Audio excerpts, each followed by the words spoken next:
السلام علیکم دوستو، معلومات کی دنیا میں خوش آمدید۔ آج آپ کو جو میں معلومات بتانے کے لیے جا رہا ہوں وہ 6 حیران کن حقائق کے بارے میں ہے۔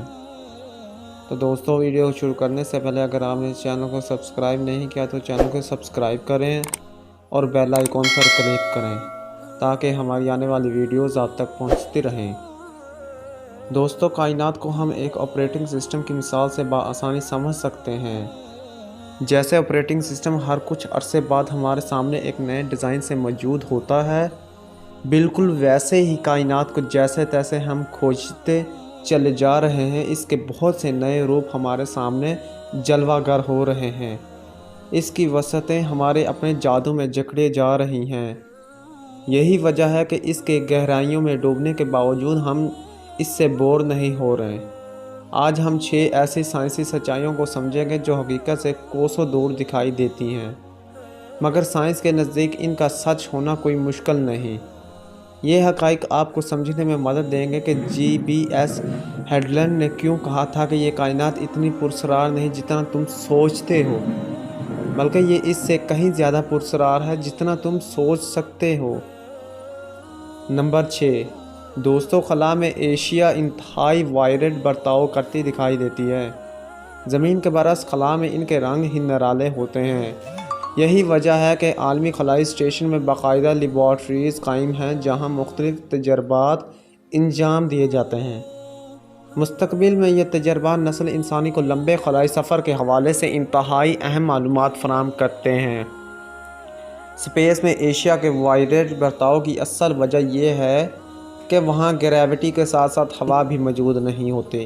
مثلاً اگر خلا میں ایک جیسی دھاتوں کو نزدیک لایا جائے تو وہ ایک دوسرے سے انتہائی مضبوطی سے جڑ جاتی ہیں، کیونکہ خلا میں کوئی ہوا یا ایسا مالیکیول نہیں ہوتا جو دھاتوں کے مابین رکاوٹ یا ملاوٹ پیدا کر سکے، جس وجہ سے دھاتوں کے مالیکیول جڑ جاتے ہیں۔ اس مظہر کو کولڈ ویلڈنگ کہا جاتا ہے۔ اس مظہر کی وجہ سے خلائی جہاز کے دروازے اور ڈائکنگ کی جگہوں پر مختلف دھاتیں استعمال کی جاتی ہیں، کیونکہ وہاں ایک بار جڑ جانے والے دھات کو الگ کرنا ممکن نہیں ہوتا۔ نمبر 5، ہم سب نے سنا اور پڑھا ہے کہ قرب قیامت سورج مغرب سے نکلے گا۔ یوں اگر یہ کہا جائے کہ سیارہ زہرہ ہمارے نظام شمسی کا وہ واحد سیارہ ہے جہاں روز قیامت اترتی ہے تو غلط نہیں ہوگا۔ یہ نظام شمسی کا ایسا مدار میں الٹا گھوم رہا ہے۔ سائنسدانوں کا دعویٰ ہے کہ پہلے سیارہ زہرہ اپنے مدار میں سیدھا گھوم رہا تھا، لیکن 4.5 ارب سال قبل جب نظام شمسی میں وجود میں آ رہا تھا تو اس دوران سیارہ زہرہ کا زمین جتنے سیارے سے ٹکراؤ ہوا، جس کی وجہ سے سیارہ زہرہ کچھ وقت کے لیے رکا اور الٹا گھومنے شروع ہو گیا۔ یہی وجہ ہے کہ جیسے زمین 24 گھنٹوں میں ایک چکر مکمل کرتی ہے، ویسے ہی زہرہ اپنے ایکسس پہ 243 دنوں میں ایک چکر مکمل کرتا ہے۔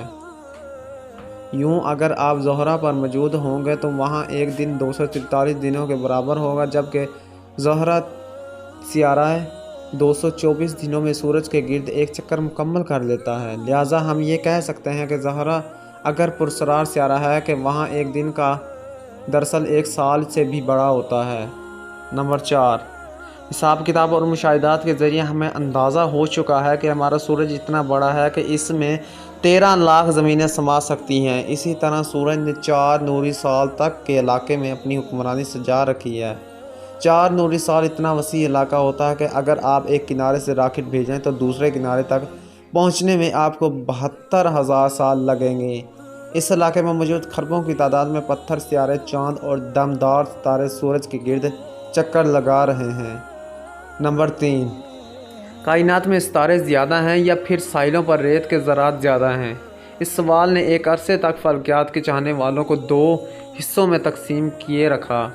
40 سال قبل یہ سوال فلکیاتی نگری میں اتنی اہمیت اختیار کر گیا کہ کارل ساگان بھی اس عجیب پہیلی کو حل کرنے میدان میں کودے اور دعویٰ کیا کہ زمین پہ تمام ساحلوں پر ریت کے جتنے ذرات ہیں، کائنات میں اس سے کئی زیادہ ستارے موجود ہیں۔ کچھ عرصے قبل کارل ساگان کے اس دعوے کی سچائی جاننے کے لیے ریاضی کے ماہرین نے تحقیقات شروع کی۔ سب سے پہلے حساب کتاب لگایا گیا کہ زمین پر ساحل سمندر کتنے کلومیٹر پر محیط ہے، جس کا جواب یہ ملا کہ اس وقت زمین پر موجود تمام ساحل سمندر کو اگر جمع کیا جائے تو 3 لاکھ کلومیٹر لمبائی بنتی ہے۔ اگر ہر ساحل سمندر 50 میٹر چوڑا اور 25 میٹر گہرا ہو تو حساب کتاب کے ذریعے اندازہ ہوا کہ دنیا کے ساحل سمندر میں کل ریت کے ذرات کی تعداد 3.75 ارب ہوگی، جبکہ جدید تحقیقات بتاتی ہے کہ ہماری کائنات میں 30 ارب خرب ستارے موجود ہیں۔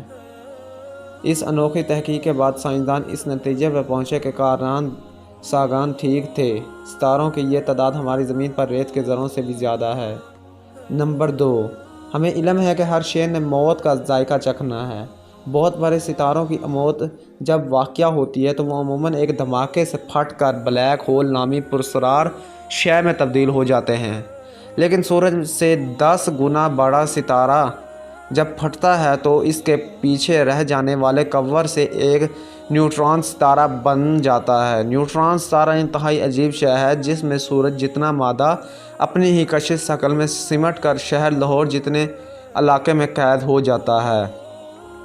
نمبر 1، ابھی کچھ دہائیاں قبل ہی ہمیں علم ہوا کہ ہماری کائنات میں وہ مادہ بھی موجود ہے جس کو دیکھا نہیں جا سکا۔ ایسے مادے کو سائنسدان ڈارک میٹر کا نام دیا گیا، جس کے بعد ایک اور انکشاف ہم پر یہ ہوا کہ ہماری کائنات ایک نامعلوم توانائی کی وجہ سے دن بدن تیز رفتاری سے پھیلتی چلی جا رہی ہے، جسے ڈارک انرجی کہا جاتا ہے۔